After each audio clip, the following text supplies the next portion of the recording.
본 방송은 1월 25일 토요일에 녹음됐습니다.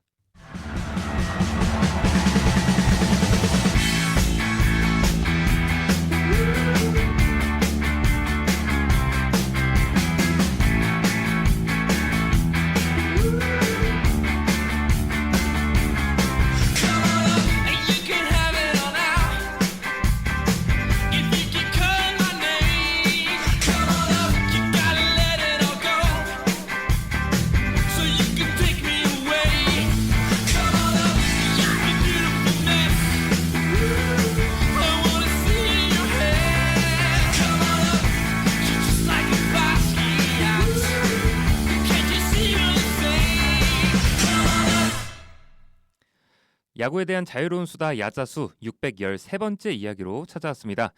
오늘부터 무려 6일간의 긴 설 연휴가 시작이 됐는데요. 방송 시작 전에 우선 청취자 여러분들 새해 복 많이 받으시길 바랍니다. 저는 오늘 방송의 호스트 이재익이고요. 오늘 방송 함께할 소중한 한 분 소개해드리도록 하겠습니다. 네, 우리 권우섭 PD님 나와주셨습니다. 반갑습니다. 반갑습니다. 네, 와, 이 그 섭외에 엄청난 어려움이 있었다고 들었는데 약간 썰 좀 풀어줄 수 있을까요? 아무래도 이제 오늘을 기점으로 설 명절이 시작되잖아요. 그렇죠. 자, 그러다 보니까 뭔가 저도 주위 분들한테 패널 섭외를 굉장히 요청을 많이 했지만 네네. 아쉽게도 이 설 명절에는 그렇죠. 이슈가 네. 있다 보니까 좀 섭외 어렵고요. 네. 대신에 이렇게 훌륭한 호스트님 제익님과 함께하니까 오늘 감사합니다. 방송 한번 둘이서 네. 뭐 도전적인 방송 한번 네. 재밌게 이끌어 보도록 하겠습니다. 네, 좋습니다. 제가 그때 추석 때 이맘때쯤 추석 때쯤에도 제가 예찬 PD와 단둘이서 방송을 했었던 적이 있었는데 생각보다 일찍 끝날 줄 알았는데 오히려 더 길어졌었던 그래요? 네, 정말 많은 수다를 떨었던 그런 기억이 납니다. 네, 그래서 오늘은 설 명절 시작 날이라 많은 분들이 바쁘셨던 것 같아서 저희 단둘이서 진행해 보도록 하겠습니다. 오늘 613번째 이야기 시작하기 전에 먼저 오늘의 주제 간략히 소개해 주시죠. 네, 어쨌든 간에 오늘 이렇게 호스트 제익님이랑 단 둘이 방송을 진행하게 되는데 나름 색다르기도 하고 또 네. 뭔가 방송을 잘 마칠 수 있을까라는 좀 내심 걱정도 들지만 네. 그래도 한번 열심히 해보도록 하겠습니다. 네. 오늘 같은 경우에는 이제 얼마 전이었죠. 그 우리의 그 해성 특급 김혜성 선수가 드디어 이제 메이저리그 다저스와 계약을 해서 미국 땅을 밟게 되었습니다. 맞습니다. 네. 이제 역대 28번째 한국인 메이저리거이자 어떻게 보면 메이저리그 사관학교 키움 히어로즈를 5번째로 졸업하게 된 5회 졸업생인데요. 그래서 오늘은 김혜성 미국 진출 특집으로 역대 히어로즈 출신, 그러니까 메이저리거 사관학교 졸업생 총 5명 이제 강모모님 네. 이따가 실명을 이따 언급드리도록 하겠고 이제 박병호, 김하성, 이정우 그리고 뉴비 김혜성까지 모두 다뤄보면서 한번 이 선수들이 어떻게 미국에 진출했는지 네. 한번 잘 비교해보는 시간 가져보도록 하겠습니다. 네, 좋습니다. 오늘은 메이저리그 사관학교라고 불리우는 키움 히어로즈가 배출한 또 한 명의 타자. 야, 또 타자예요. 네. 김혜성 선수와 키움 히어로즈 출신 메이저리거 선수들에 대한 이야기를 나눠보도록 하겠습니다. 행선지가 굉장히 궁금했고 또 여러 팀들과 링크가 있었던 걸로 알고 있는데 그의 행선지가 무려 지난해 월드시리즈 우승팀이자 또 제가 응원하고 있는 LA 다저스였습니다. 네, 그래서 김혜성 선수에 대해 오늘 어떤 주제로 이야기 나눠보실지 소개해 주시죠.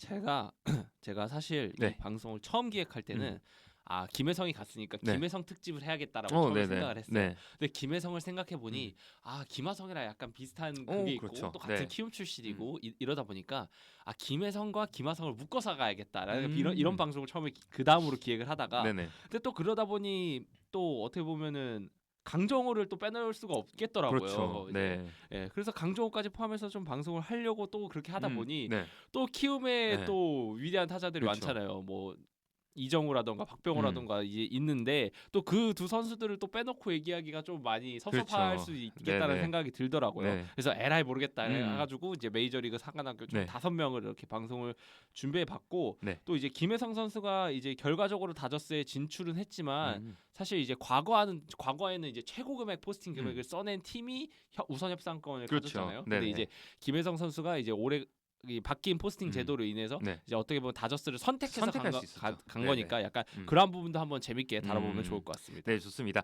아무래도 김혜성 vs 김하성을 이렇게 비교하는 방송을 하다 보면은 어쩔 수 없이 나오는 세 명의 이름일 거예요. 강정호, 박병호, 이정우 선수 모두 다. 그래서 키움 히어로즈 출신의 5 선수를 한번 얘기를 나눠보도록 하겠고요. 2015년 강정호 선수를 시작으로 총 5명의 메이저리그를 배출한 키움 히어로즈입니다.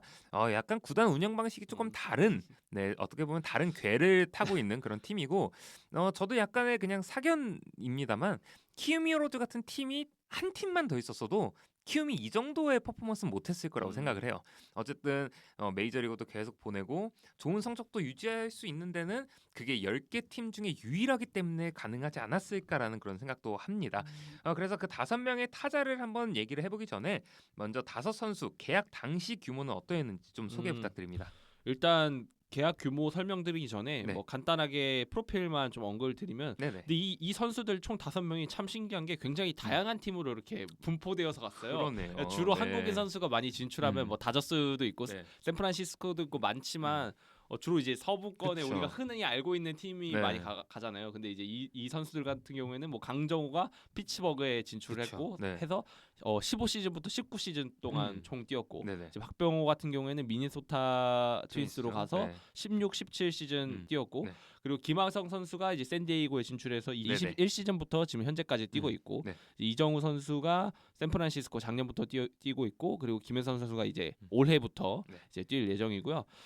계약 규모를 한번 살펴보자면은 진짜 천문학적인 금액이 나왔습니다. 그렇죠. 먼저 강정호 선수 같은 경우에는 사실 포스팅비가 500만 달러, 500만 2015달러였어요. 네네. 네, 그리고 계약은 4년 1,100만 달러였거든요. 당시에는 아마 넥센 히어로즈였을 것 같은데 네. 당시에 이제 처음으로 이제 타자 출신의 메이저리그를 배출하다 보니까 이 계약 규모에 대해서 상당히 관심이 많았잖아요.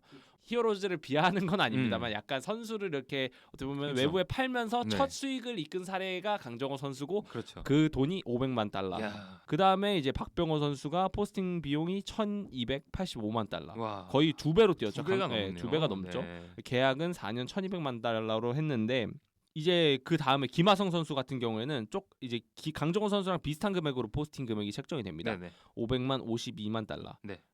그리고 이정우 선수가 제일 역대급이죠. 근데 그렇죠. 사실 이정우 선수 같은 경우에는 포스팅 비용뿐만 아니라 계약도 상당히 맞아요. 지금 네. 어마어마한 규모거든요. 포스팅 비용이 1,882만 달러거든요. 그리고 계약이 6년 1억 1,300만 달러. 야, 최대 옵션까지 끌어올렸을 경우에 네. 이 정도의 금액을 받는 비용이고, 이제 올해 김혜성 선수 같은 경우에는 포스팅 비용은 약간 좀 낮아요. 네. 낮지만 250만 달러를 받고 계약은 3년 1,250만 달러 했는데, 사실상 어떻게 보면 앞에 있는 강정호, 박병호, 김하성, 이정우 선수가 너무 역대급의 성적을 보인 그 선수들이다 그렇죠. 보니 네. 뭐 김혜성 선수야 사실상 어쩔 수 없이 좀 그렇죠. 계약 규모가 낮아질 수밖에 없는 부분이라고 할 수 있을 것 같고요. 네네. 좀 재밌게 볼 만한 부분은 이정우 선수 같은 경우에는 뭐 어마어마한 계약 규모도 있지만 네. 사실 4년 차부터 옵트아웃이 발동이 가능하고, 또 이제 무옵션 마이너 그렇죠. 계약권이 네. 껴 있어요. 거부권 있죠. 네. 네. 그렇기 때문에 계약 규모뿐만 아니라 향후 메이저리그 물론 이미 첫 시즌 데뷔를 했고 뭐 아쉽게도 부상 시즌이 있어가지고 그렇죠. 이제 본격적인 본인의 커리어 증명은 올 시즌부터 하겠지만 네. 어쨌든 그런 무옵션 마이너리그 거부권까지 껴있기 때문에 뭐 올해도 역시 적응하는 데는 크게 문제가 없을 것 같고, 이 5명의 선수로 인해서 키움 히어로즈가 챙긴 포스팅 비용이 약 4,220만 달러예요. 와. 약 620억이거든요 620억. 하나로. 네. 이게 그러니까 어떻게 생각하시면 되냐면 네. 이제 평균적으로 이 프로야구단을 운영하는데 드는 운영비가 네. 한 300억 정도가 들어요. 1년에. 1년에 300억 정도가 드는데 네네. 약 2년 비용의 운영비를 그러네요. 챙긴 셈이고, 네. 물론 키움 히어로즈가 뭐 선수단의 자체 뭐 연봉 툴이라던가 운영비가 조금 낮게 책정되는 부분이 있기 때문에 그렇죠. 네. 좀 싸게 하면 아마 3년치의 운영비까지 와. 끌어올릴 수 있는 그런 규모의 포스팅 비용을 지금까지 키움 히어로즈가 벌었다고 좀 네. 얘기할 수가 있을 것 같습니다. 네, 좋습니다. 와, 이렇게 해서 정말 그 영업이익을 사실 이 선수들을 통해서 많이 보는 게 키움 히어로즈잖아요. 키움 히어로즈는 어쨌든 그 히어로즈 구단 운영 자체가 스폰서로 운영이 되는 팀이기 때문에 메인 스폰서가 있고, 그렇기 때문에 다른 모기업이 있는 구단들과는 어떻게 보면은 사실 그 기업 규모 자체가 좀 차이가 날 수밖에 없거든요. 그래서 그런 부분들을 이렇게 선수들을 포스팅 보내면서 하는 그런 돈으로 좀 메꾸고 있는 그런 모습을 좀 확인할 수 있었습니다. 그렇다면은 이 5선수들의 메이저리그 진출 직전 연도 KBO 성적과 그 임팩트가 어땠는지 좀 궁금합니다. 먼저 강정호 선수를 한번 볼까요? 강정호 선수. 근데 대단했죠. 사실 강정호 선수는 제가 말 네. 안 해도 이미 네. 청취자분들이 다 깨고 있으실 그쵸. 거라고 생각을 합니다. 네. 이제 강정호 선수가 15시즌에 피츠버그로 이제 이적을 하면서 네네. 이제 커리어 14년도가 이제 KBO에서 직전 시즌이 됐는데 네. 사실상 커리어 하이 시즌이었습니다. 그렇죠. 네. 엄청났어요. 뭐 간단하게 언급을 드리면 타율이 3할 오픈 6리 그리고 홈런이 장타가 홈런이 40개가 던지면서 유격수 포지션 최초로 KBO 40 홈런 고지를 밟았잖아요. 그렇죠. 이제 그러다 보니까 OPS가 약 1.198로 굉장히 네. 압도적인 성적 지표를 보였고 또 물론 개인 커리어 그러니까 소속팀에서 개인 커리어도 엄청났지만 네. 특히 이제 이 인천 당시에 인천 아시안 게임에서의 활약이 대단했거든요. 네네. 물론 강정호 선수는 이제 광저우 아시안 게임에서 이미 병역 특례를 네. 받은 상황이었음에도 불구하고 그렇죠. 이 커리어 하이 시즌에서 인천 아시안 게임에 나가서 굉장히 네. 엄청난 시즌을 보였습니다.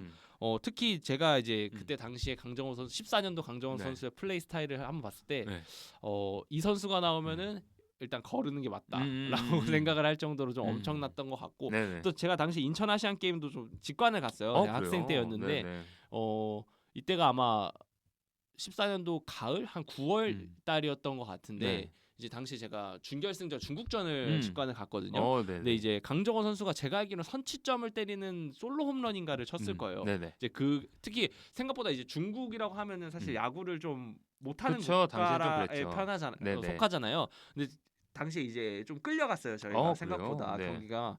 그래서 좀 쉽지 않았던 경기였는데 강정호 선수가 홈런을 터트리면서 그 물꼬를 좀 뚫어줬다. 그리고 이제 뭐 대만전까지 치르면 결승전 대만전까지 치르면서 네. 이제 한국 선수들의 어떻게 보면 병역 캐리를 했다라고 이렇게 네. 말씀드릴 수가 있을 것 같고 네네. 아무튼 14년도 강정호 선수 같은 경우에는 이 정도의 성적을 했기 때문에 아마 피츠버그 측에서도 그 정도의 규모를 제시하지 않았을까. 그렇죠. 그러니까 14년도가 어떻게 보면 이미 사실 14년도 들어가기 전에 강정호 선수는 본인이 메이저리그에 진출하겠다라고 어느 정도 네. 의사를 밝힌 상황이었단 말이에요. 그렇죠. 그렇기 때문에 어떻게 보면 이 14년도 시즌이 제일 중요한 시즌이라고 할 수 있었는데 네. 본인의 뭔가 그 가치를 확실하게 증명해내는 시즌이다라고 이렇게 말할 수가 있을 것 같습니다. 네, 좋습니다. 그래서 강정호 선수가 그러니까 2014년에 키움 히어로즈가 엄청났잖아요. 사실 그 뭐 아직 우승 전력은 없지만 우승을 할 뻔했던 가장 우승에 가까웠었던 네, 그런 시즌으로 기억을 하고 있는데 그렇다면 그때 당시에 같이 뛰었던 박병호 선수의 커리어도 좀 소개 부탁드립니다. 박병호 선수는 사실 16년에 이제 미네소타로 가면서 직전 시즌 같은 경우는 사실상 15년도가 되는데 사실 박병호 선수는 15년도의 지표만 놓고 평가하기는 약간 어려운 감이 있고 네. 이 선수는 진짜 그 키움 그러니까 히어로즈 그 황금기 시절의 그 전체 커리어를 다 놓고 봐야 이 선수가 왜 메이저리그에 갈 수밖에 없었는가를 그렇죠. 이렇게 나타낼 수 있을 것 같아요. 네네. 그래서 제가 14년도 일단 15년도 14년도의 성적을 이렇게 들고 와봤는데 일단 15년도 같은 경우에는 타율이 3할 4푼 3리 네. 엄청난 타율인데 여기서 중요한 거 홈런을 맞아. 홈런을 53개나 칩니다. 네. 예. 그러면서 4년 연속 홈런왕을 차지하게 되고 네네. 심지어 OPS가 1.150 그리고 이제 WAR이 7.94가 되는데 네네.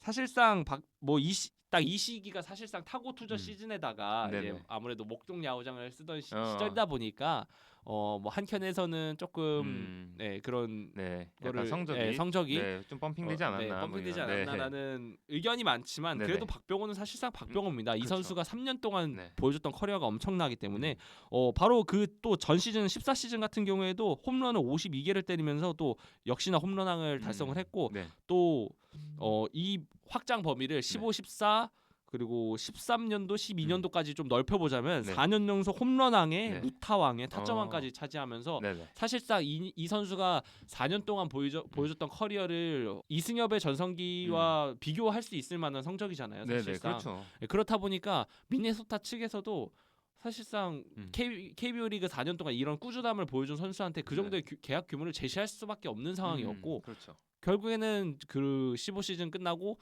16시즌에 15시즌 끝나고 16시즌에 미네소타로 가면서 그런 대형 계약을 체결할 수 있었던 것 같고 네. 아무래도 또 이제 박병호 선수 같은 경우에는 메이저리그 진출 생각에 원래 본인이 의사가 있었는지는 모르겠습니다만은 아무래도 강정호 선수의 영향을 많이 받지 않았을까라는 그렇죠. 많이 생각을 받았겠죠. 해요. 네. 예, 그래서 결국에는 미네소타를 갔지만 뭐 추후 어떻게 적응했는지는 조금 이따가 다시 한번 설명을 드리도록 그렇죠. 하겠습니다. 원래 그 이정우 선수가 김혜성 선수와 동갑이긴 하지만 어쨌든 메이저리그 포스팅 기간이 1년이 앞섰잖아요. 근데 사실 이정우 선수를 보러 왔었던 많은 메이저리그 스카우트들이 보면서 당시에 김혜성 선수도 많이 봤다라는 얘기를 들었거든요. 있었거든요. 그런 것처럼 강정호 선수가 먼저 메이저리그에 진출을 했기 때문에 박병호 선수의 메이저리그 진출 약간 쇼케이스였던 것 같아요. 아 그때. 맞아요. 근데 어쨌든 그 쇼케이스를 엄청나게 좋은 활약을 펼쳤고 그리고 아직도 기억나는 거는 메이저리그 스카우트들 왔을 때 그 목동구장 한가운데를 넘겨가지고 유리창을 깼었던 사건이 있어요. 네, 그런 것들을 이제 보여주면서 정말 그 150 몇 미터 홈런을 쳤었던 걸로 기억하는데 이거는 진짜 아무리 우리가 어떠한 그 구장에 가서도 이 정도의 홈런 페이스를 보여줄 수 있다라는 모습을 보여줬었던 박병호 선수의 직전 시즌이었던 것 같습니다. 이제 그 다음 김하성 선수의 커리어도 좀 부탁드립니다. 사실상 김하성 선수까지는 다 커리어 하이 시즌이에요. 사실 강정호, 박병호, 김하성 선수까지 해서 그러니까 메이저리그 진출하기 직전 시즌까지 굉장히 그 쇼케이스 무대에서 네. 굉장히 좋은 성적을 나타냈다고 할 수 있어요. 이제 김하성 선수 같은 경우에는 이제 코로나가 한창이었던 20 시즌이었는데 물론 뭐 앞 선수가 워낙 어마어마하다는 선수다 네. 보니까 이제 그 박병호와 강정호를 놓고 김하성을 비교하기에는 약간 커리어적으로 약간 뭔가 매칭이 안 되는 부분도 있을 수 있습니다. 그쵸, 근데 그쵸. 하지만 사실 KBO에서 3할 6푼의 타율을 보여줬고 당시에 뭐 유격수 뭐 워낙 멀티투를 가진 유틸리티 플레이어다 보니까 뭐 유격수를 일단 기본으로 하되 어쨌든 30홈런을 달성을 하기도 했고 물론 커리어 하이 시즌이긴 한데 뭐 앞서 언급드렸던 것처럼 워낙 앞에 선수들이 쟁쟁하다 보니까 네. 조금 임팩트가 없는 부분도 있지만 사실상 김하성의 장점은 타격도 타격인데 수비툴이 좋잖아요. 그렇죠. 뭐 사실 KBO 리그에 있을 때만 해더라도 뭐 유격수뿐만 아니라 다양한 내야 멀티툴을 다 소화를 했던 네네. 선수다 보니까 아무래도 그러한 부분도 종합적으로 메이저리그 샌디에이고 측에서 좋게 봤기 때문에 그런 규모를 또 제시했던 것 같아요. 그렇죠. 그래서 이제 김하성 선수도 한 매체와 인터뷰에서 뭐 이런 얘기했었거든요. 그 2019년에 WBSC 프리미어 12 프리미어 12에서 준우승을 하면서 이제 그때 좀 느꼈다고 해요.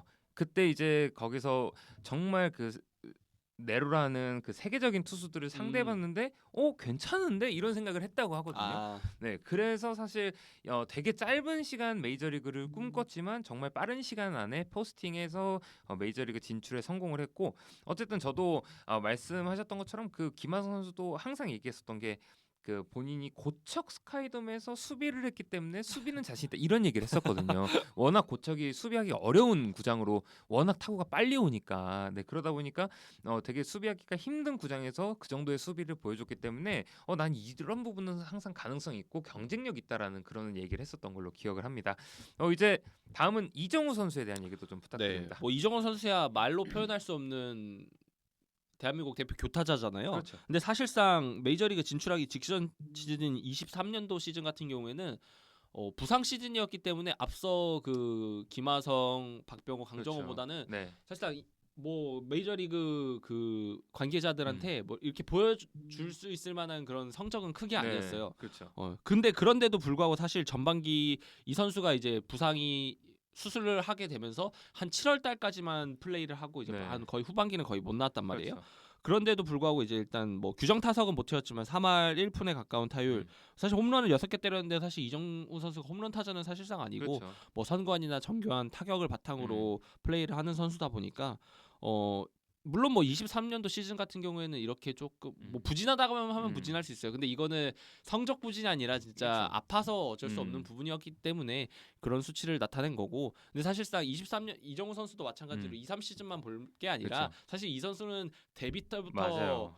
그 네. 2, 3시즌 직전까지의 거의 커리어적인 공백기가 그쵸. 거의 없었잖아요. 그렇죠, 부상을 그렇죠. 제외하고는. 네네. 그렇기 때문에 아마 그런 꾸준함의 지표를 메이저리그에서도 아마 좋게 봤던 것 같아요. 그래서 지금 사실 이정우 선수가 물론 24시즌 메이저리그 데뷔해서 좀 전반기에 부상으로 이제 시즌 아웃이 된 상황이고 올해 2년차 시즌을 맞이하게 되는데 아무래도 부상이 있지만 아무래도 뭔가 부상 복귀한 이후에 사실 이런 다시 꾸준한 KBO 리그에서 보여줬던 꾸준함을 올해도 나타낼 거기 때문에 그렇죠. 한번 그런 부분을 또한 기대해 볼 수 있을 것 같습니다. 네. 어쨌든 그 이정우 선수가 넥센 히어로즈에서 데뷔를 하고 키움 히어로즈까지 오는 모든 기간 동안 그리고 국가대표에서도 그렇고 어쨌든 그 가장 팀의 핵심 선수였거든요. 처음 이제 사실 MVP도 받았고 신인왕도 받았고 하면서 되게 핵심적인 선수로 거듭이 났는데 지금 사실 샌프란시스코에서 이 정도의 정도의 포스팅 비용과 이 정도의 연봉을 책정을 해줬다는 것 자체는 그렇죠. 그 정도의 롤을 기대한다라는 거거든요, 이정우 선수한테.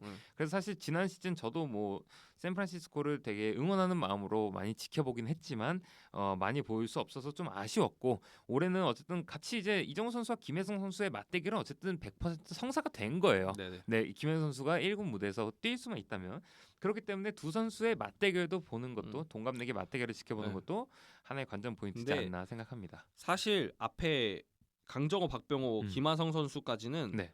이제 메이저리그 진출할 때 개인적인 입장으로는 과연 통할까라는 의문이 있었어요. 왜냐하면은 네네. 이 선수들 같은 경우에는 아무리 물론 잘하긴 했지만 네. 어느 정도 공백기나 네. 슬럼프가 확실하게 네네. 있는 시기가 있던 선수들이란 말이에요. 네네. 근데 이정훈 선수는 반대로 네. 정말 부상을 제외하고는 17, 18, 19, 20 정말로 완벽한 그렇죠. 모습에 가까운 그런 꾸준한 성적을 음. 보여줬기 때문에 이정훈 선수 같은 경우는 사실 메이저리그 간다고 했을 때 그냥 걱정이 안 됐어요. 이 맞아요. 선수는 그냥 바로 네. 주전일 그렇죠. 것이다. 네. 적응도 잘할 것이고 그렇죠. 그런 부분을 했는데 사실 부상 당하기 전까지 네. 거의 완벽한 모습을 보여줬으니까 그렇죠. 네. 앞으로도 커리어에 정말 좋은 모습을 나타낼 것이라고 생각이 듭니다. 그렇죠. 어쨌든 2023년도 처음에 초창기 때만 해도 이정우 선수 성적이 별로 안 좋았었거든요. 맞아요. 근데 결국에는 그 평균으로 회귀를 하는 거예요. 네. 야구 자체가 어쨌든 그 숫자 게임이기 때문에 결국에는 이정우 선수의 그 3할 언저리에 평균으로의 회귀를 보여줬었던 2023 시즌이었던 것 같습니다. 이제 마지막으로 김혜성 선수에 대한 설명도 좀 부탁드립니다. 네, 김혜성 선수 같은 경우 이제 작년 시즌에 타율 3할 2푼 6리 홈런 11개를 기록했는데 뭐 이 선수도 사실 김하성 선수랑 가장 비교를 해봐야 될 것 같은데 네네. 약간 김하성 선수와는 다르게 장타툴 같은 경우에는 약간 원래 근데 장타툴이 그렇게 압도적인 선수는 그렇죠. 아니다 보니까 네네. 그렇다 보니 좀 그런 부분에서 비교를 할 수가 있을 것 같고 다만 김혜성 선수의 이제 뭐 타격 선정은 그렇다 치고 과연 수비 툴에서 좋은 성적을 나타내는가가 굉장히 중요할 것 같은데 네네. 주로 이루수로 많이 그렇겠죠. 나왔잖아요. 네네. 근데 원래 그 직전에는 뭐 유격수도 유격수도 많이 하고, 나오고 네. 이랬는데 아마 이루수 고정 포지션으로 나와서 네. 이제 앞으로 메이저리그에서도 이루수 포지션을 볼 것 같은데 네네. 사실상 수비 지표 관련해서는 제가 이 선수가 24 시즌에 잘했나라고 생각은 그렇게 막 네. 평가는 못 하겠어요. 네네. 저는 개인적으로는. 네네. 그래서 과연 이 메이저리그에서도 과연 타격적인 지표만 다저스에서 타격적인 지표만 보고 뽑지는 않았을 것 같은데 그렇죠. 네. 한번 이 부분에 대해서 제이님은 어떻게 생각하시는지 궁금합니다. 일단 뭐 뒤에 가면은 김혜성 선수의 얘기를 더 자세히 하면은 저도 할 말이 많겠지만 사실 김혜성 선수가 지금 그 원래는 이제 동 포지션 이제 같은 포지션에서 이겨야 될 선수들이 원래는 되게 좀 제 기준에서는 되게 쟁쟁했었거든요. 근데 김혜성 선수의 가장 큰 장점은 저는 나이라고 생각해요. 사실 어리거든요. 김혜성 선수가 지금 메이저리그 공식 그 이제 어떤 미국 나이라고 하죠. 그걸로 이제 25살이에요. 25살이니까 원래 그 경쟁자로 있었던 개빈 럭스보다도 2년 그러니까 개빈 럭스가 벌써 이렇게 사실 네, 늙은 거예요. 근데 저희가 아직도 개빈 럭스가 언제 터지냐 이랬었던 기억이 있는데 그랬던 선수들보다도 어린 겁니다. 그리고 사실 개빈 럭스는 지금 어쨌든 팀을 떠났기 때문에 제외하고 둔다면 같은 포지션에서 경쟁을 해야 될 뭐 크리스 테일러 같은 선수들도 있고, 그리고 어쨌든 뭐 토미 에드먼과 같이 이제 멀티 포지션 유틸리티를 할 수 있는 선수들을 이겨야 되는데 사실 수비만 놓고 봤을 때는 김혜성 선수가 2루 포지션에서는 그 선수들보다는 한참 위라고 저는 생각을 해요. 그렇기 때문에 사실 김혜성 선수가 적은 연봉을 받음에도 불구하고 이 자리를 차지할 수 있느냐. 왜냐하면 다른 선수들의 연봉이 사실 좀 기하급수적으로 높기 때문에 그 선수들을 이기는 게 가장 관건이라고 생각하고 그리고 이제 뭐 타격 관련돼서는 사실 김혜성 선수가 11홈런이 커리어하이에요. 근데 이정우 선수도 직전 시즌 뭐 6개 홈런 치고 이렇게 하긴 했지만 커리어하이가 23개인가 이랬던 걸로 기억을 하거든요. 근데 그 말인즉슨 그럼에도 다저스가 김혜성을 데리고 간 이유는 홈런 칠 사람은 많다는 거예요. 사실 맞죠. 그쵸. 1번부터 4번까지 어쨌든 40개, 50개 홈런을 쳐줄 수 있는 선수들이 있기 때문에 그 선수들의 타점 기계 역할을 해라라는 그런 포지션으로 불러오지 않았을까라는 생각을 하면서 김혜성 선수가 정말 잘해서 정말 그 2루라는 포지션에 잘 안착할 수 있었으면 좋겠습니다. 그래서 일단은 김혜성 선수까지 해서 총 5명의 선수 KBO 그러니까 메이저리그 진출 직전 시즌 성적과 임팩트까지도 좀 알아봤고요. 이제는 졸업생들 이제 우리 네 선수의 메이저리그 데뷔 첫 해 성적이 어땠는지 좀 살펴주시죠. 네, 뭐 메이저리그 첫 해 성적 같은 경우에는 굉장히 어떻게 보면 물론 모든 커리어가 중요하지만 사실 네. 이 첫 해 성적이라는 게 음. 굉장히 중요할 것 같은데 그렇죠. 아무래도 이제 메이저리그를 이제 한국인 선수들이 넘어가면서 적응 문제도 있고 뭐 스프링 캠프에서 살아남아야 되는 뭐 로스터 문제, 마이너 문제 여러 가지가 있다 보니까 이 첫 해 성적이 어떻게 잘 낼 수 있는가가 이제 한국 팬들의 그러니까 적응을 얼마나 잘 해낼 네. 수 있는가가 한국 팬들한테는 정말 정말 중요한 요소라고 음. 할 수가 있는데 일단 먼저 강정호 선수 같은 경우에는 거의 완벽한 모습이었죠. 그렇죠. 예. 첫 해는 네, 그냥 진짜 네. 뭐 사실상 이따 후술 하겠지만 부상 시즌만 없었다면은 훨씬 더 잘할 수가 부상만 없었다면 훨씬 더 잘했을 수 있을 것 같긴 하지만 네 결과적으로 뭐 피츠버그 내야수 주로 아마 강정호 선수가 뭐 유격수도 보지만 삼루수도 많이 나가고 그쵸. 막 그랬던 것 같은데 그 유틸 포지션에서 거의 아마 거의 준주전급으로 활약했던 시즌이지 않았나라고 그렇죠. 생각을 해요. 그래서 2할 8푼 7리의 타율에 사실상 홈런을 15개 본인이 사실 메이저리그 첫 해에 진출할 때 네. 목표로 삼았던 게 홈런이 15개였거든요. 네. 어쨌든 이 목표 홈런을 확실하게 달성을 함으로써 뭔가 피츠버그 팬들이라던가 한국 팬들한테 첫 해 눈도장을 확실하게 찍었던 시즌이 강정호 선수의 첫 해 시즌이 아닌가라고 네. 생각이 들고 사실상 이 선수의 뭐 배팅도 배팅이고 수비도 수비인데 이제 신인임에도 불구하고 이제 피츠버그 그 당시 야수진 뭐 맥커친이라던가 뭐 있잖아요 쟁쟁한 네, 선수들이 많았죠. 예 근데 그 야수진 중에서도 한 세 번째 네 번째 정도 상위에 드는 그런 지표를 나타냈어요. 사실상 뭐 수비 WAR 같은 경우에 3.7이고 배팅 WAR 같은 경우에는 3.9를 기록했으니까 굉장히 준수한 성적을 나타냈다라고 할 수가 있을 것 같고 다만 아까 말씀드렸던 것처럼 이 선수가 이제 후반기에 이제 수비 과정에서 크리스 코글란의 이제 위협 슬라이딩에 이제 정강이뼈 골절로 시즌 아웃이 되면서 사실상 이 야구에는 만약이 없다잖아요. 그렇죠. 이 선수가 만약에 당시에 부상을 그때가 아마 거의 한 9월이었던 거거든요. 네, 9월이었던 것 같은데 아마 그래도 한 10경기 한 20경기 남아 있던 시기니까 좀 잘하면 20홈런까지도 달성했을 수 있을 것 같기도 하고 풀시즌을 치렀다면 정상적으로. 그리고 또 아쉬웠던 게 이게 규정 타석에 약 35타석 못 미친 상황이더라고요. 당시 시즌이. 그래서 만약 부상이 없었다면 하면 뭐 규정 타석도 다 채웠을 거고 모르겠어요. 당시 제가 신인왕에 그 있었던 선수들의 커리어를 잘 모르겠는데 아마 신인왕 경쟁에서도 조금 충분히 가능성이 있었던 시즌이 아니었나라고 생각이 들고요. 그렇기 때문에 저는 또 개인적으로 이제 15시즌에 강정호 때문에 피츠버그 경기를 다 챙겨봤거든요. 진짜 거의. 예, 그렇기 때문에 정말 기대를 많이 했던 선수고 특히 이제 개인적으로 기억에 남았던 그 15시즌 강정호 임팩트 있던 뭐 홈런 같은 경우에는 첫 홈런이 가장 기억에 남아요. 이제 카디널스 마무리가 로젠탈이잖아요. 트레버 로젠탈. 근데 당시 로젠탈이 엄청난 임팩트를 보여줬거든요. 또 당해 시즌도 엄청났어요. 사실 그 로젠탈을 상대로 이제 팀이 지고 있는 1점 차로 지고 있는 상황에서 이제 시즌 첫 홈런을 기록을 했는데 블론 세이브를 선물하면서 이제 동점 홈런을 기록을 하고 이제 그때 이 경기를 보면서 정말 핸드폰 당시에는 이제 모바일로 이제 보면서 소리를 질렀던 기억이 있고요. 네, 뭐 사실 당시 로젠탈이면 KBO로 치면 오승환 전성기 시절이라고 볼 수 있을 테니까. 네, 사실 강정호 선수가 그때 당시에 뭐 사실 로젠탈뿐만 아니라 제 기억으로는 막 퍼킨슨이라든지 체프먼, 아로지 체프먼 이런 선수들한테 엄청 강했어요. 그러니까 빠른 볼에 굉장히 강점이 있던 시기였어요. 그렇죠. 그래서 그 신시내티랑 했을 때였나? 신시내티랑 했을 때 그 구장 최장 거리 뭐 그런 홈런도 쳤었고 그리고 이게 기록이 아직까지 살아있는지 모르겠지만 페코파크에서도 샌디에고 페코파크에서도 그랬던 모습이 있었고 그리고 어쨌든 강정호 선수가 가장 좋았던 거는 사실 그 바깥쪽 공에 엄청나게 대처를 잘했어요. 바깥쪽 빠른 공, 바깥쪽에 들어오는 공들에 대한 대처를 엄청 잘하다 보니까 그러니까 사실 그 빠른 공을 던지는 마무리 투수급의 선수들이 사실 되게 만나기 까다로워했었던 타자가 아니었나라는 생각이 듭니다. 그래서 잠깐 이렇게 얘기를 하면서 생각을 해보니까 10년 전이네요 벌써. 그러니까 시간 엄청 빠르됐어요. 그러니까요. 제가 그때가 20살 때였으니까 와 그때는 사실 무료 지금은 뭐 어떤 채널을 비하하려는 목적은 아니지만 그때는 무료 중계였거든요.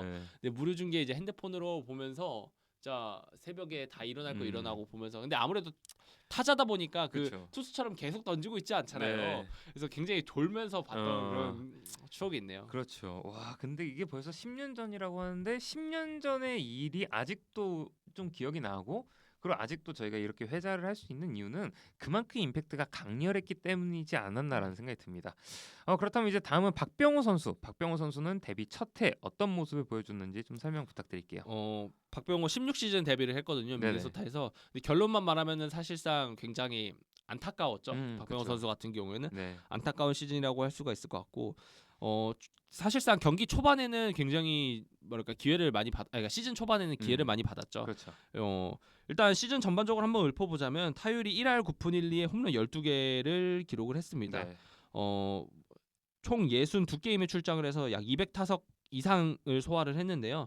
특히 이 선수가 4월 같은 경우에는 진짜 엄청났다고 할 수가 있을 것 같거든요. 네네. 4월 한정하여 거의 신인왕급의 활약을 보여줬고 홈런을 6개를 때렸어요. 4월에. 오, 근데 네. 이제 또 그 홈런 중에서 또 네. 가장 또 임팩트 있는 홈런을 하나 뽑아보자면은 그 4월 16일 날 이제 통산 두 번째, 그러니까 메이저리그 커리어 두 번째 홈런을 약 미네소타가 또 경기장이 굉장히 그쵸. 크거든요. 네, 근데 센터가 커요. 또 네. 담장으로 막혀 있는 게 아니라 네. 처음에 좀 뒤로 이렇게 그쵸. 열려 있는 들어가- 구조다 네. 보니까 근데 142m의 대형 홈런을 기록합니다. 와. 아까 목동에서 뭐 거의 한 150m 네, 가까이 날렸다고 그쵸. 하셨는데 네. 메이저리그에서도 그런 비거리를 증명할 수 있는 그쵸. 선수다 보니까 근데 아마 이 기록이 해당 구장의 역사상 아마 비거리 1위 기록이거든요. 네네. 근데 아마 이게 아직도 안 깨졌을 거예요. 그래요? 네, 제가 기억하기로는 네. 예, 그만큼 엄청났던 시즌을 보여줬고 물론 결국에는 이 선수가 그렇게 비거리, 그러니까 어떻게 보면 장타툴에서는 확실한데 뭐 세심한 타격이라던가 이런 부분에서는 굉장히 그렇죠. 좀 안 좋은 모습을 보였고 그래서 타율이 굉장히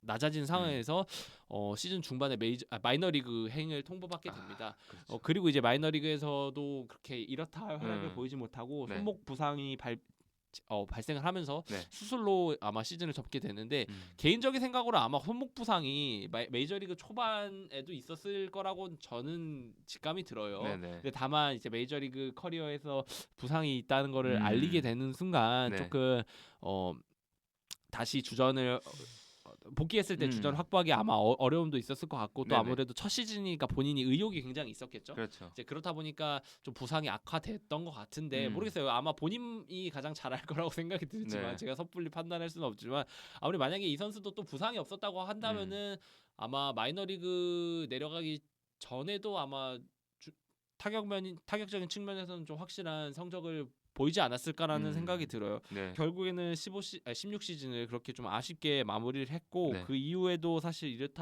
수술 이후에도 이렇다 할 성적을 나타내지 못해서 결국에는 국내로 리턴하게 됐죠. 그렇죠. 네. 그래서 사실 이 앞서 말씀드렸던 강정호 선수와는 약간은 좀 반대되는 느낌이었어요. 박병호 선수는 사실 그 빠른 공에 약간 적응을 못하는 듯한 모습이 좀 보였었단 말이죠.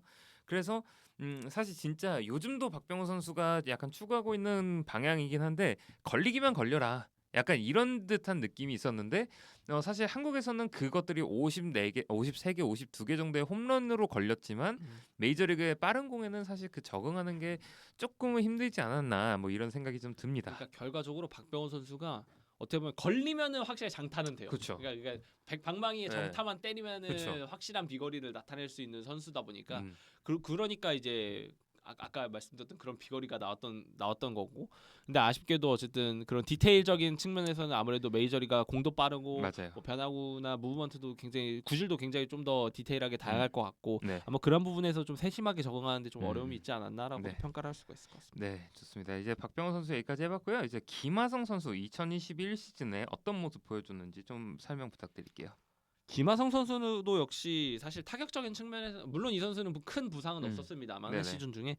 근데 아무래도 타격적인 측면에서는 조금 모르겠어요. 김하성 선수 기대만큼 했다라고도 할 수 있을 것 같고 반대로 한국 팬들 입장에서는 그래도 조금 더 잘했으면 좋았을 텐데라는 아쉬움도 남을 수 있었던 시즌인 것 같은데 네네. 2할 1위 타율, 그러니까 2할 초반인 타율에 홈런 8개를 기록했는데 사실 이 선수는 타격적인 측면뿐만 아니라 사실 이 데뷔 시즌이 이 시즌 같은 경우 물론 현재도 수비적인 측면이 거의 탑급인 선수이지만 그렇죠. 네. 근데 이 시즌에도 사실 수비적인 측면에서 큰 활약을 했던 시즌이거든요. 음. DWR 그러니까 수비 WR이 2.1로 내셔널리그 이 포지션이 아마 3위에 그래요? 랭크가 되어 있을 거예요. 네. 그리고 이제 유격 2루 3루 유틸리티로 이때 당시부터도 사실 거의 유틸을 돌았기 때문에 거의 맹활약했던 시즌이라고 말씀을 드릴 수가 있을 것 같고 네.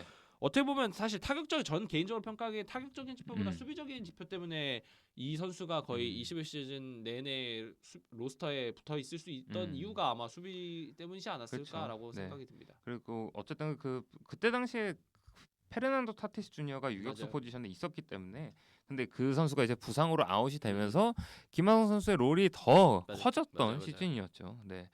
그렇다면 이제 좀 짧겠지만 지난 시즌 이정우 선수에 대한 얘기도 좀 부탁드립니다.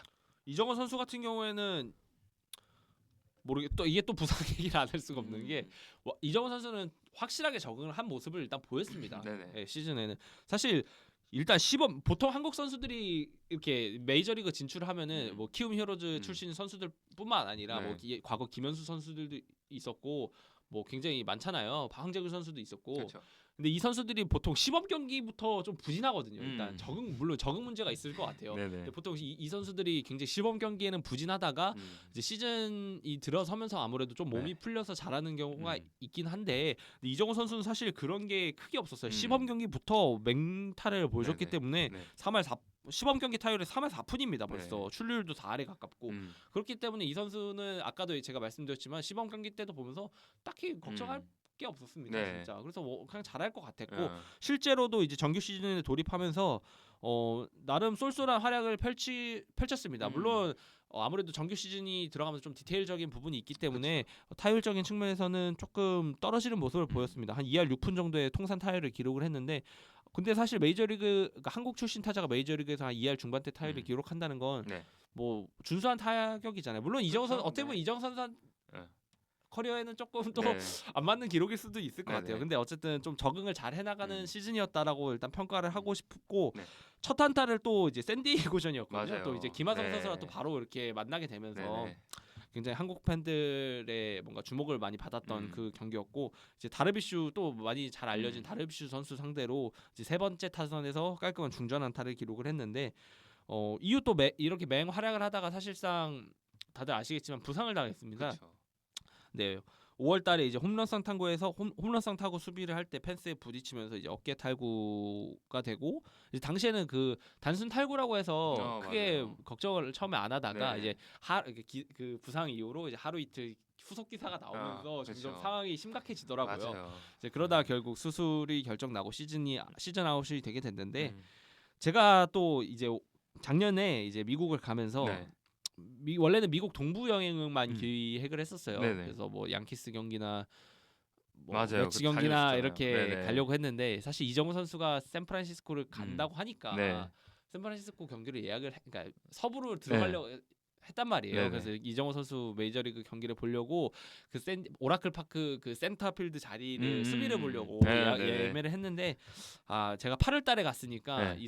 이정우 선수가 이미 시즌 아웃이 된 상황이어서 굉장히 아쉬웠고 결국에는 얼굴을 못 봤는데 그래서 좀 아쉬웠던 것 같고 근데 뭐 부상이긴 해도 냉정하게 좀 시즌을 평가를 해보자면은 네. 어떻게 보면 시즌을 말아 먹은 겁니다. 그쵸, 사실 이 그쵸. 선수한테 네. 샌프란시스코가 투자한 금액이 얼마입니까? 그렇죠. 예, 근데 그 상황에서 사실 5월도 아니죠. 사실 4월만 뛰고 아웃이 네. 된 거기 때문에 부상이긴 해도 좀 냉정하게 보면은 좀 시즌을 말아먹어서 네. 좀 아쉽다고 생각을 하고 그렇기 때문에 올해 시즌이 정말 중요하다고 생각이 들어요. 맞아요. 근데 이정호 선수 같은 경우에는 한국에 있을 때도 고질적인 어깨 부상이 있었거든요. 한 그쵸. 2차례 3차례 있어가지고 네네. 뭐 재활도 거치고 수술도 했고 이랬는데 이정호 선수는 항상 복귀하고 나서는 굉장히 잘했습니다. 그렇죠. 예, 그렇기 때문에 아마 이번 시즌도 미국 뭐 부상에서 복귀하고 또 2년차 시즌을 맞이하면 네. 뭐 잘할 것 같아요. 크게 그쵸. 걱정이 안 됩니다. 맞아요. 사실 그 이정우 선수라는 이 네임밸류의 선수에게 샌프란시스코가 기대했었던 그 모습이 있었을 거거든요. 어쨌든 멜빈 감독은 이정우 선수를 시범 경기 때부터 뭐 1번에도 사용을 해보고 뭐 3번에도 사용을 해보고 이러면서 사실 되게 다양한 역할을 좀 기대를 했는데 사실 이정우 선수에게 가장 기대했던 거는 이정우 선수의 테이블 세터 역할이었거든요. 그래서 1번 타자로 활약하는 이정우 선수를 기대를 했는데 사실 뭐 아까 말씀드렸던 것처럼 뭐 출루도 잘했고 내 생각보다 잘했고 그래서 좋은 모습도 보여주고 했지만 사실 운이 엄청 안 따랐던 어쨌든 기대 타율보다 타율이 현저하게 낮은 그런 시즌을 보냈었고 그리고 사실 그 1번 타자로서 제일 중요하게 여겨지는 그리고 지난 시즌에 가장 또 두드러졌었던 부분이 도루잖아요. 네. 근데 사실 도루 부분에서 이정우 선수가 그렇게 과감한 모습을 보여주지 못했어요. 이 전까지. 근데 사실 제가 봤을 때는 약간 좀 이거 약간 위험할 수도 있는데라는 생각을 했었던 거는 뭐 연봉 이런 것들을 그 값어치를 제외하고 봤을 때 이정우 선수가 없는 시간 동안 이정우 선수의 역할 빈자리를 채워줬었던 선수들이 굉장히 많이 나왔다는 거. 그래서 이정우 선수가 2025 시즌에 과연 그렇게 증명을 해냈던 빅리그에서 증명을 해냈던 선수들을 다시금 뭐 당연히 처음에는 밀어내겠죠 이정우 선수가. 근데 과연 그 자리를 굳건하게 지킬 수 있을지를 좀 지켜보는 게 좋을 것 같습니다. 그래서 벌써부터 잠 못 자는 소리가 들려요. 다음 시즌에 이제 또 새벽에 일어나고 봐야 될 선수가 하면서 몇 명이에요. 그러니까요. 그래서 너무 재밌을 것 같고 그래서 차라리 저는 김마성 선수가 서부 쪽에 좀 남아 있는 게 어떨까. 그래 약간 시차도 좀 맞고 하니까. 근데 저는 사실 네. 물론 김혜성 선수가 지금 다저스 갔긴 했지만 네. 김하성 선수가 지금 FA로 풀려 있잖아요. 그렇죠. 과연 이 두 선수가 음. 똑같은 팀에 가서 키스톤을 음. 하면 어떨까? 뭐 어. 키스톤이든 어쨌든 내야의 두 자리를 네네. 차지하면 어떨까라는 조금 내심 음. 한국인으로서 기대감도 있었어요. 네, 그렇죠. 근데 뭐 그거는 어쨌든 김혜영 선수가 다저스에 가면서부터 약간 좀 가능성이 없어지긴 없어졌어요. 했지만, 그것도 좀 볼만했을 것 같네요. 네. 다음은 이제 김혜성 선수를 제외한 그 나머지 졸업생들의 메이저리그 데뷔 전체 평가를 한번 좀 해보도록 하겠습니다. 원래 아시아에서 타자들이 메이저리그에 진출해서 잘하는 게 굉장히 힘듭니다. NPB에서 진출한 선수들 중에서도 NPB에서 보여줬었던 그런 폭발적인 모습을 보여주는 선수가 냉정하게 얘기해서는 오타니 빼고는 없어요. 맞아요, 맞는 네, 것 같아요. 오타니 빼고는 없어요. 사실 스스고 선수도 그렇고 맞아요. 별로 없는 것 같아요.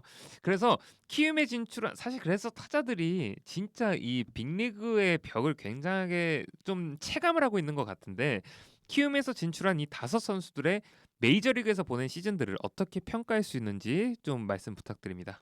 일단 커리어를 모두 끝낸 선수 같은 경우에는 강정호, 박병호 둘뿐이라고 할 수 있고 네네.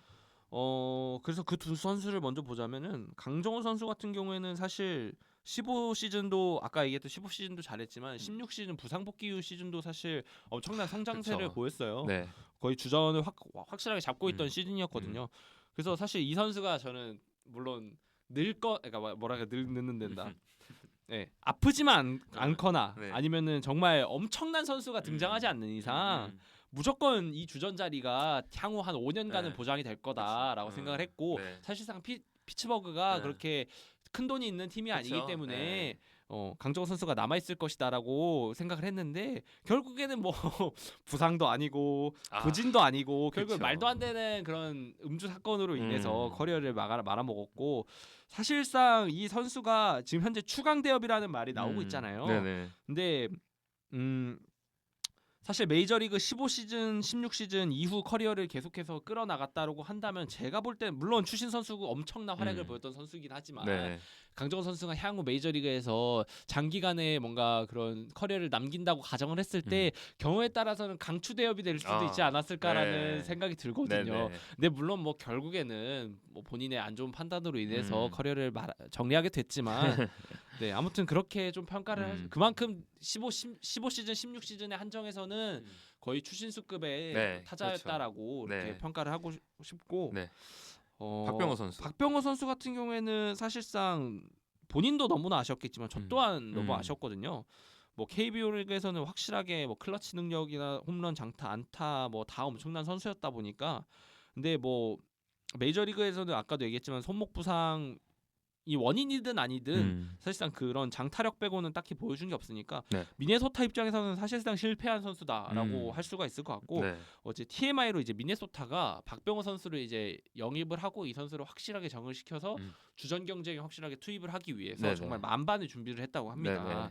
이제 뭐 이제 당시 이제 강정호 선수를 데려왔던 음. 피츠버그에 연락을 해가지고 아무래도 또 박병호가 강정호 선수가 소속팀도 갖고 그쵸. 이러다 보니까 네. 이 선수를 적응을 시키기 위해서 음. 어떤 부분을 좀 잘 우리가 챙겨야 되냐 구단 그러니까 해당 구단끼리 좀 소통을 또 많이 했다고 하더라고요. 네네네. 그래서 네. 박병호 선수 적응을 위해서 뭔가 전폭적인 그런 지원을 했는데 그럼에도 불구하고 그런 밀어주는 그렇죠. 전폭적인. 서포트에도 불구하고 이 성적은 좀 많이 아쉽다고 이렇게 할 수가 있을 것 그렇죠. 같고 네.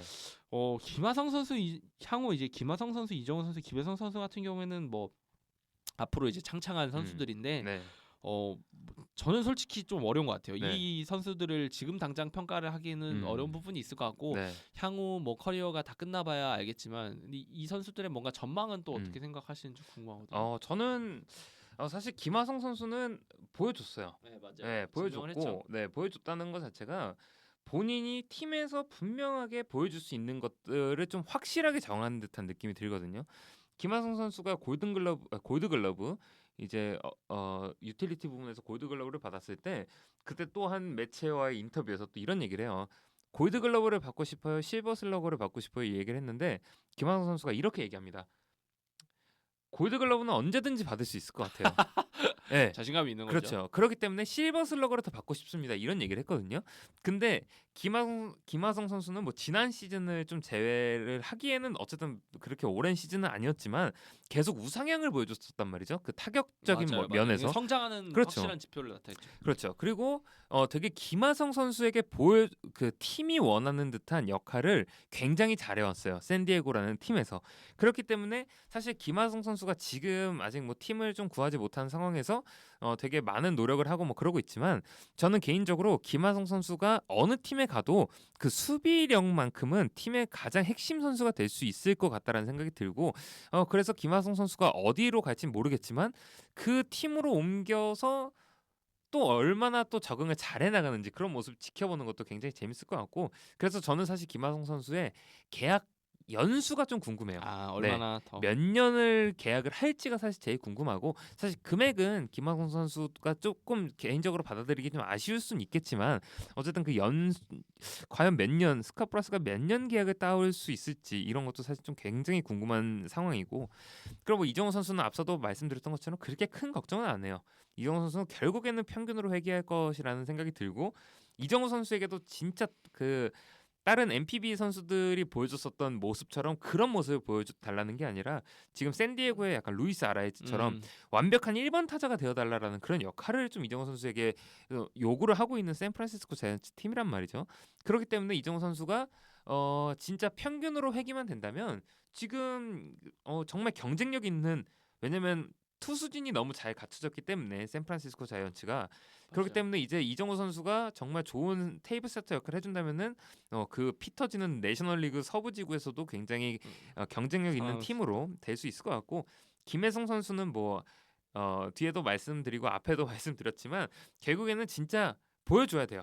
네, 보여줘야 되는 시즌이고 그 보여주는 방법은 사실 앞선 28명의 메이저리그 선수들이 보여줬었던 거는 우리는 성적과 실력으로만 증명할 필요는 없다라는 거를 충분히 보여줬다 생각해요. 이 선수의 뭐 워크애식이라든지 이 선수의 운동 능력이라든지 아니면 덕아웃에서 분위기를 이끄는 그런 모습조차도 사실 인정받을 수 있는 것들이 있거든요. 그렇기 때문에 김혜성 선수의 저는 스프링 캠프가 가장 중요하다고 생각해요. 스프링 캠프에서 어떤 적응력을 보여주고 어떤 모습을 보여줘서 그 26인 로스터 안에 들어갈 수 있을지 이게 가장 큰 관전 포인트라고 생각을 합니다. 야, 그래서 계속 이렇게 좀 얘기를 하면서 저희 김혜성 선수가 과연 주전 로스터에 진입을 할 수 있을지에 대한 얘기를 조금 더 연장해서 해볼까요? 네, 연장해서 해보자면은 사실 아까 말씀드렸던 개빈 럭스가 트레이드 사실은 굉장히 좋은 소식이죠. 개빈 럭스와 2루 경쟁을 했어야 되지만 이제는 동 포지션에 크리스 테일러밖에 없는데 크리스 테일러보다 저는 김혜성이 훨씬 더 좋은 수비력을 가졌다고 생각해요.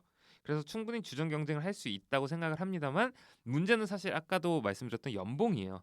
크리스 테일러의 연봉이 $10,000,000가 넘거든요. 거의 $1,800만 이렇게 되는 걸로 알고 있는데 그렇기 때문에 크리스 테일러에게 더 많은 기회가 주어질 거라고 생각을 합니다.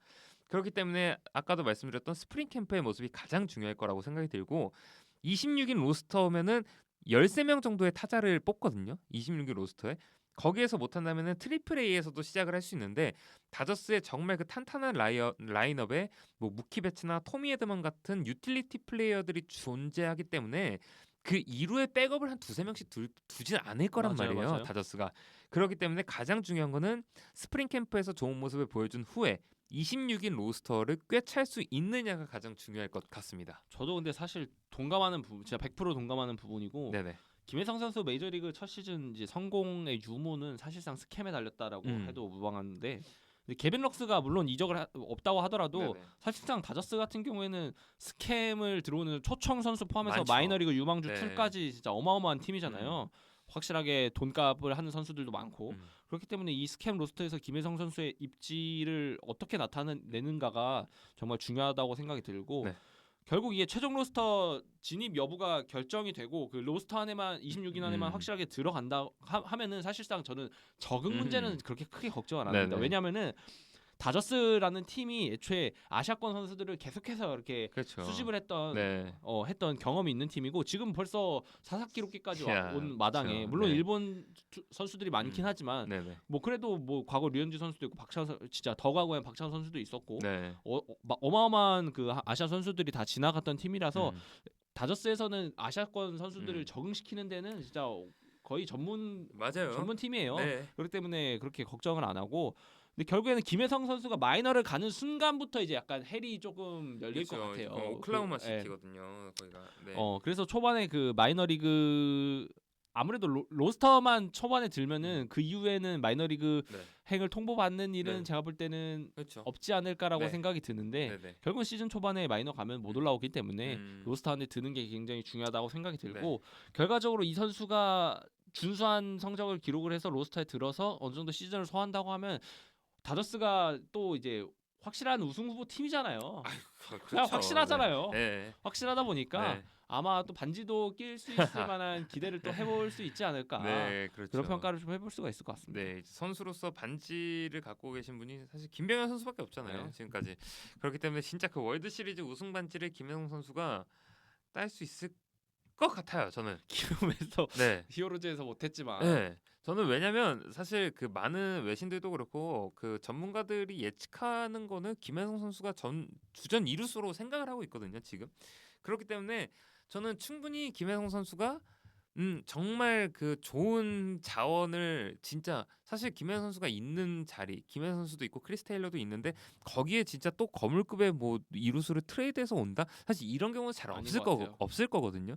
그렇기 때문에 김혜성 선수가 자리를 잘 지키면은 정말 좋은 경험도 많이 할 것 같고 정말 좋은 시즌을 보낼 수 있을 것 같고 그리고 사실 저는 김혜성 선수한테 약간은 계속 LA 다저스에서 옵션까지 하면서 뭐 플러스 연수까지도 다 채웠으면 좋겠지만 저는 김현 선수가 정말 좋은 트레이드 카드도 될 수 있다라는 생각이 들어요. 김현 선수가 어쨌든 1군에서 잘하면은 일단 몸값이 싸잖아요. 지금 어쨌든 그팀 기준으로 몸값이 싸기 때문에 나중에 이제 한 2년 후에 정말 좋은 트레이드 카드로 김현 선수가 급부상할 수도 있을 것 같고 그러다 보면은 진짜 몸값을 올려서 더 젊은 나이에 더 좋은 대우를 받고 다른 팀으로 이적할 수도 있다. 뭐 이런 생각도 사실 좀 듭니다. 그래서 저희가 이제 거의 이제 마무리를 하는 과정에서 김혜성 선수와 김하성 선수를 약간 비교를 해본다면은 두 선수 어떤 공통점과 차이점이 있었다고 좀 생각하시는지 궁금합니다. 일단 뭐 활약 중인 김하성 선수를 보자면은 사실 내 시즌 동안 아까도 얘기했지만 꾸준한 성장을 확실하게 증명한 선수다라고 네네. 뭐 말씀드릴 수가 있을 것 같고 어떻게 보면 물론 이미 성장을 해서 싸다고는 말 못하겠지만 처음에는 어떻게 보면 싸게 사서 키워가지고 그렇죠. 비싸게 조금 네. 팔아먹거나 네. 아니면 그럴 수 있는 선수라고 그렇게 훌륭한 선수라고 생각이 드는데 뭐 현 시점을 만약에 고점이라고 생각을 해봤을 때 지금 FA로 풀려 있는 상황에서 과연 어떤 팀이 데리고 갈지가 저는 정말 궁금하긴 하거든요. 네네. 그래서 아까도 얘기했지만 뭐 골글 출신이고 수비는 확실하게 본인이 언제든지 골글을 받을 수 있는 선수다라고 자신하는 선수니까 제가 볼 때는 미아가 될 것 같지는 않아요. 당연하죠. 네, 당연히 미아가 네. 될 것 같지는 않고 당연히. 물론 그 계약 금액 규모가 어느 정도 그러니까 예, 그쵸. 돈의 규모가 어느 정도 되냐가 중요할 것 같은데, 근데 저는 또 아까 제이님이 말씀해 주신 것처럼 계약 기간도 오히려 계약 기간이 조금 더 중요할 것 같아요. 맞아요. 왜냐면 김하성 네. 선수는 지금 이제 수비적인 거에서 확실하게 보여줬고 타격적인 성장을 조금 더 보여주면 좋은 선수이다 보니까 네네. 그만큼 기회를 많이 받는 게 조금 저 지금 중요하다고 생각이 들거든요. 그렇죠. 그렇기 때문에 조금 그런 부분을 조금 전망을 해보고 기대를 해보고 싶고 비교를 해보고 싶고요. 네. 그리고 김혜성 선수 같은 경우에는 아직 데뷔전이라서 뭐 어떻게 선뜻 김하성 선수와 비교해서 평가하기에는 조금 어려움은 있지만 네. 뭐 수비툴 같은 경우에는 내야에서 확실하게 보장된 선수라고 생각이 드는데 근데 아까 얘기해 주셨던 것처럼 다저스 내야진 같은 경우에는 거의 주전급이든 백업이든 확실한 선수들이 많다 보니까 아마 다저스에서 이 선수를 유틸로 쓸 것 같지는 또 사실상 어우, 않은 것 네네네. 같기도 하고 그렇죠, 그렇죠. 그렇기 때문에 과연 메이저리그에서 이 선수가 어떤 타구 처리 능력을 보여줄 수 있는가가 중요한 맹점이긴 하지만 뭐 이루수 포지션에서 주전이든 백업이든 본인이 한국에서 하던 만큼의 그런 수비적인 능력은 보여줄 수 있을 거라고 전 또 생각이 들고요. 네. 또 아까 얘기했던 거 뭐 유틸 같은 경우에는 조금 더 지켜봐야 될 것 같고 뭐 타격적인 측면에서는 장타력은 다소 김하성 선수에 비해서 떨어질 수 있지만 또 모르겠어요. 김하성 선수 같은 경우에서도 김하성 선수 같은 경우에는 한국에서 물론 장타력도 있었고 확실한 타격 툴을 갖췄지만 뭐 어떻게 보면 메이저리그에서 그 좀 어려운 투수들을 만나면서 조금 더 성장한 케이스잖아요. 네네, 김하성 그렇죠. 선수가. 네. 그래서 김혜성 선수도 마찬가지로 뭐 한국에서 보여준 툴보다도 이제 메이저리그에서 좀 어려운 투수를 만나면서 과연 이 선수가 타격적인 측면에서 성장치를 나타낼 수 있는 선수인가를 보는 것도 좀 중요한 맹점이라고 생각이 들어요. 그래서 그런 부분을 조금 기대를 해보고 싶고 네. 또 아까 그 로스터 얘기하다가 뭐 워크애식이나 이런 부분도 얘기를 해주셨는데 또 이 선수가 자기 관리 측면에서 엄청나게 엄청나죠. 예, 네. 철저한 선수거든요. 네네. 그렇기 때문에 뭐 식당 같은 경우에도 뭐 튀긴 거 절대 거의 입에도 맞아요. 안 대고 단 거도 안 먹고 네. 막 거의 탄산도 안 먹고. 예, 그런 네. 선수기 때문에 그런 부분을 봤을 때 이 선수가 어떻게 보면 악바리 근성이 확실한 선수기 때문에 뭐 혹시나 메이저리그 초반에 좀 적응하는 문제나 뭐 마이너리그에 가는 네. 부분이 있더라고 하더라도 좀 잘 이겨낼 수 있을 것 같기도 하다라는 또 생각도 듭니다. 그렇죠. 어떻게 보면은 사실 그리고 저도 이거는 약간 개인적인 사견이긴 하지만 제가 미국 LA에서 이제 공부를 좀 했다 보니까 그 동네를 잘 알아요. 그 LA 다저스 동네를 잘 아는데 정말 그 앞에 바로 앞에 있는 그 쌀국수 집이 있어요. 487인가? 그래서 8487이라는 쌀국수 집이 있는데 거기는 류현진 선수의 단골집이에요.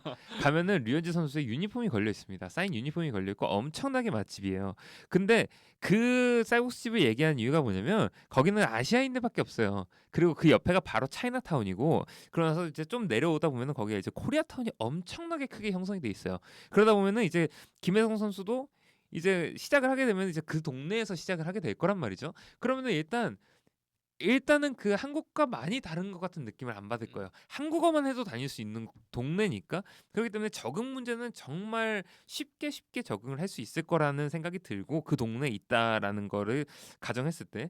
그리고 2020년도인가 제가 김현 선수 한번 만난 적이 있어요. 근데 만났을 때 이정우 선수랑 같이 만났는데 이정우 선수가 그 얘기 하더라고요. 야, 몸은 김혜성 선수가 제일 좋다. 팀에서.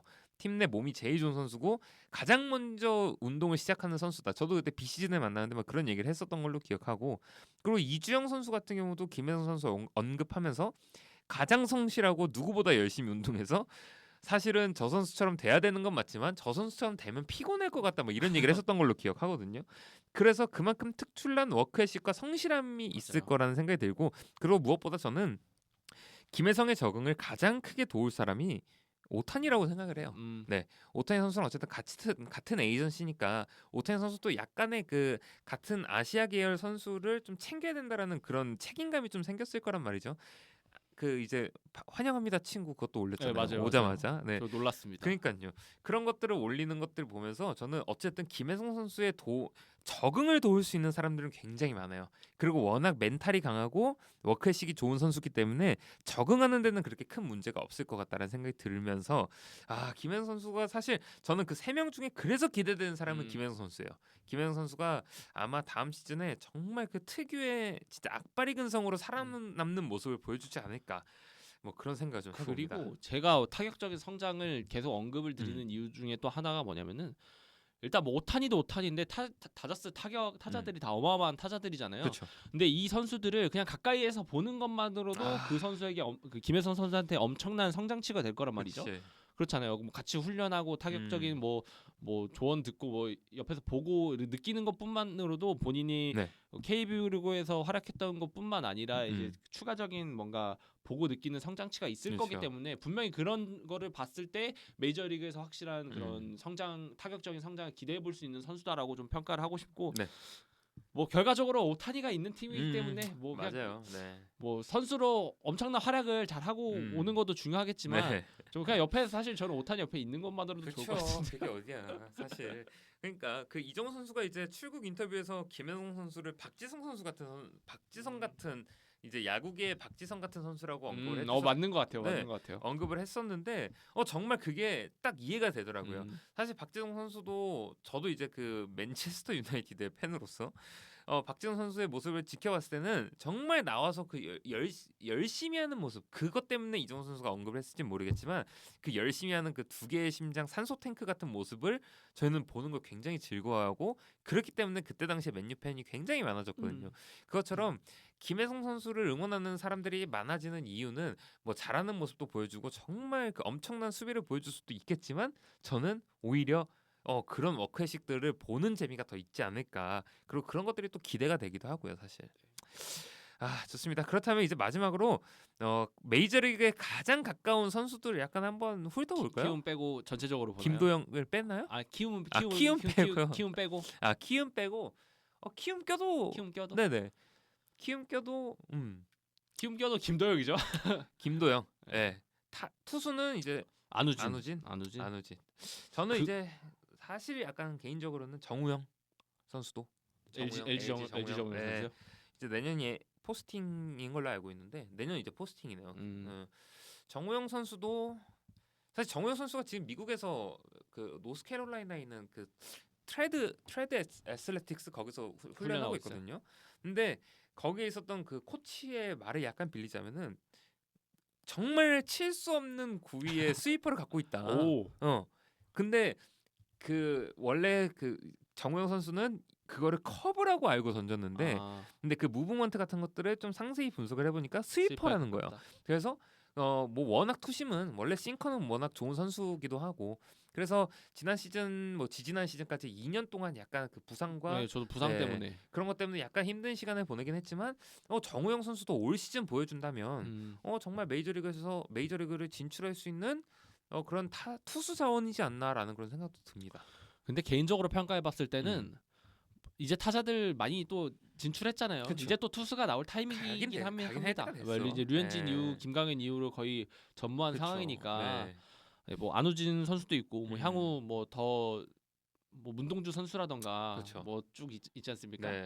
네. 뭐 앞으로 어떻게 될지 모르겠지만 좀 국내 젊은 투수들이 잘 성장해서 또 타자 못지않게 메이저리그 좀 진출했을 만한 바람도 있습니다. 맞아요. 그래서 일단은 사실 이렇게 가는 선수들이 저희가 더 약간 애착이라고 해야 되나? 그런 게 있잖아요. 사실 지금 메이저리그 투수를 앞두고 있는 선수들은 몇 있어요. 뭐 최현일 선수도 있고, 그리고 일단 우리 그 다저스에서 이제 올해 어디서 시작할지 모르겠지만 이제 그 장현석 선수도 있고, 맞아요. 그러다 보니까 그 선수들을 지켜보는 것도 분명히 재밌고 하지만 약간 KBO 리그 그렇죠. 저 가야. 왜냐하면 보기가 힘들잖아요. 지금 마이너리그에 뭐 MILB를 보시는 분들도 분명히 계시겠지만 그 모습을 사실 지켜보기가 힘들기 때문에 갑자기 올라오는 약간 라이징 스타 같은 느낌이 든단 말이죠. 맞아요. 그렇기 때문에 약간의 괴리감이 있을 수는 있는데, 이렇게 이제 안우진 선수나 정우영 선수 같은 선수가 진출을 해준다면은 정말 진짜 그 심리적인 거리감 때문이라도 더 응원할 수 있는 마음이 생기지 않을까, 그런 생각이 듭니다.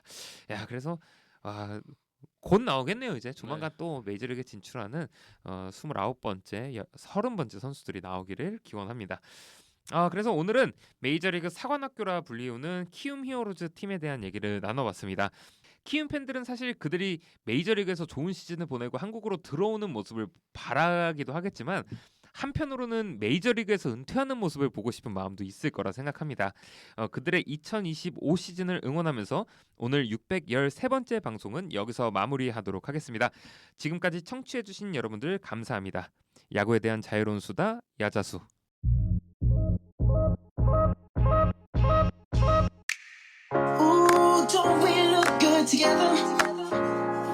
There's a reason why they watch all night long.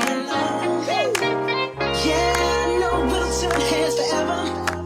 So tonight I'm gonna show you all. When I walk with you, I watch the whole room change.